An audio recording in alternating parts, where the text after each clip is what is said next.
الحمد لله رب العالمين وبه استعين واشهد ان لا اله الا الله وحده لا شريك له واشهد ان محمدا عبده ورسوله اما بعد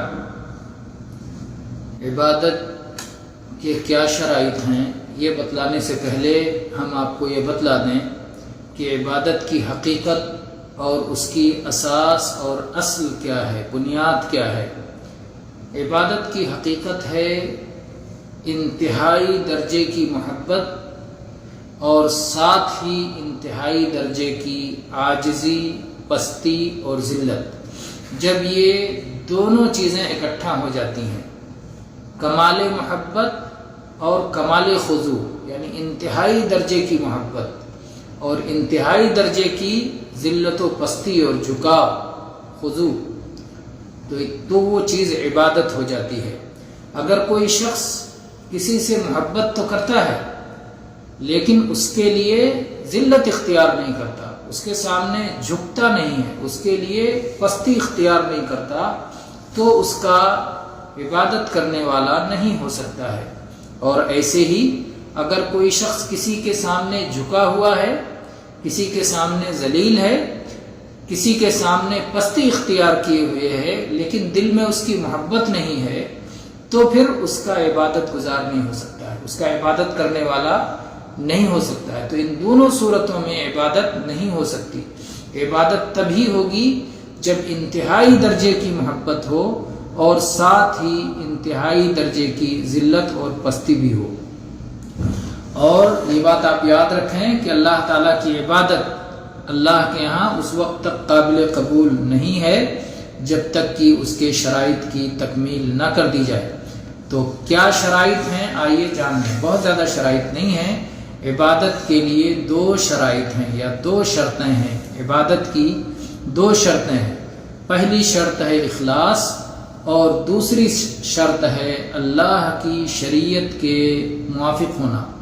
اللہ کے لیے مخلص ہو کے آدمی عبادت کرے اور اللہ کی شریعت کے مطابق عبادت کرے تو وہ عبادت قبول ہوگی۔ اخلاص کا مطلب کیا ہے؟ اخلاص کا مطلب یہ ہے کہ اللہ کی عبادت اس لیے کرے تاکہ اللہ کی رضا حاصل ہو جائے، اللہ کے علاوہ اور کسی کی رضا حاصل کرنا مقصود نہ ہو۔ اللہ تعالیٰ نے فرمایا وَمَا أُمِرُوا إِلَّا لِيَعْبُدُوا اللَّهَ مُخْلِصِينَ لَهُ الدِّينَ۔ انہیں اس بات کا حکم دیا گیا ہے کہ اپنی ساری عبادت کو اللہ ہی کے لیے خالص کرنے۔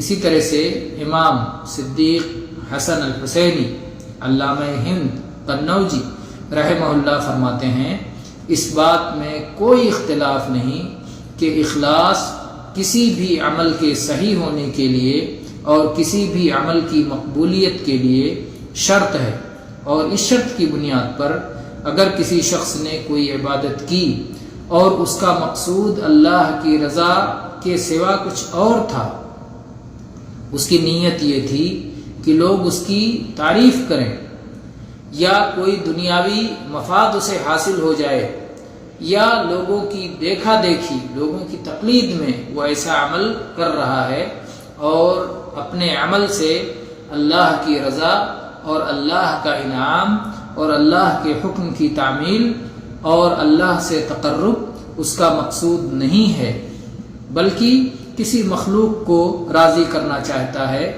یا کسی کے ڈر سے، چاہے بادشاہ کے ڈر سے یا کسی اور کے ڈر سے وہ عمل انجام دے رہا ہے، تو ان صورتوں میں وہ عمل قابل قبول نہیں ہے، وہ عمل پر ثواب اسے نہیں ملنے والا ہے۔ اگر وہ اللہ کے لیے خالص عمل نہیں ہے تو اس عمل پہ اسے اجر و ثواب ملنے والا نہیں ہے۔ اور تمام علماء کرام اس بات پر متفق ہیں کہ عمل پر ثواب تبھی ملتا ہے جب وہ اللہ کے لیے کیا جائے۔ اگر اللہ کی خاطر اس نے عبادت شروع کی لیکن درمیان میں ریاکاری آ گئی، دکھاوا آ گیا، تو اس وجہ سے اس کا عمل برباد ہو جائے گا۔ اور سلف میں اس مسئلے میں بھی کوئی اختلاف نہیں ہے۔ تو یہ عبادت کی پہلی شرط ہے، اور عبادت کی دوسری شرط ہے کہ وہ عبادت اللہ کی شریعت کے موافق ہو۔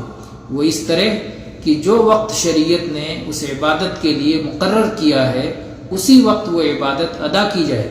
شریعت نے جو صفت اور جو طریقہ کار اس عبادت کے لیے مقرر کیا ہے اسی کے مطابق، اسی طریقے اور ہیئت اور کیفیت کے مطابق وہ عبادت ادا کی جائے تو اللہ کے ہاں قابل قبول ہوگی۔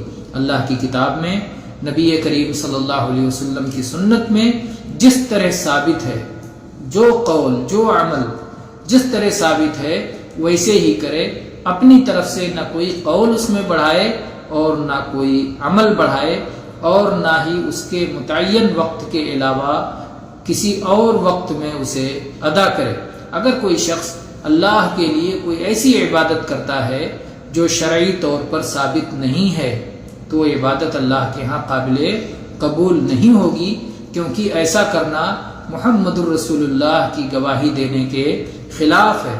محمد الرسول اللہ کی گواہی دینے کا مطلب یہ ہے کہ ہم یہ اقرار کر رہے ہیں کہ ہم اللہ کی عبادت اسی طرح کریں گے جس طرح اللہ کے نبی محمد صلی اللہ علیہ وسلم نے ہمیں تعلیم دی ہے۔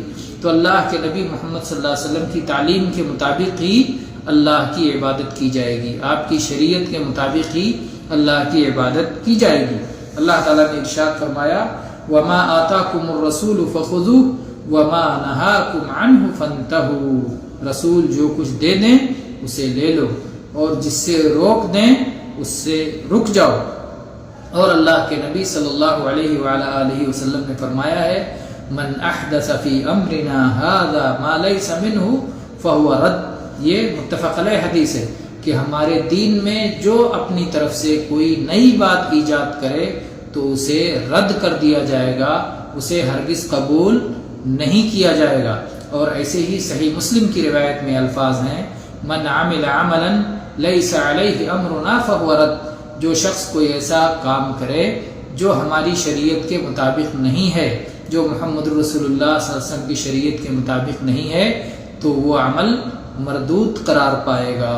تو اس آیت اور حدیث کی بنیاد پر نبی کریم صلی اللہ علیہ وسلم کی اتباع اور پیروی فرض ہے، اور کوئی بھی عبادت اپنی طرف سے بنا لینا جو کہ شریعت میں نہیں ہے ایسا کرنا حرام ہے۔ اپنی طرف سے نئی نئی عبادتیں بنانا حرام ہے، جو اللہ کے نبی کی سنت میں آپ کی شریعت میں ثابت نہیں ہے اسے ہم کر نہیں سکتے، کیونکہ ہم نے اقرار کیا ہے کہ محمد صلی اللہ علیہ وسلم اللہ کے رسول ہیں۔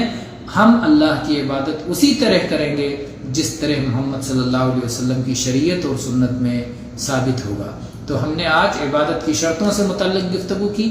عبادت کی دو شرطیں ہیں، پہلی شرط ہے کہ خالص اللہ کے لیے ہو، اور دوسری شرط یہ ہے کہ محمد رسول اللہ صلی اللہ علیہ وسلم کی سنت کے مطابق ہو۔ اللہ تعالی اعلم والحمد للہ رب العالمین وصلی اللہ علی نبینا محمد۔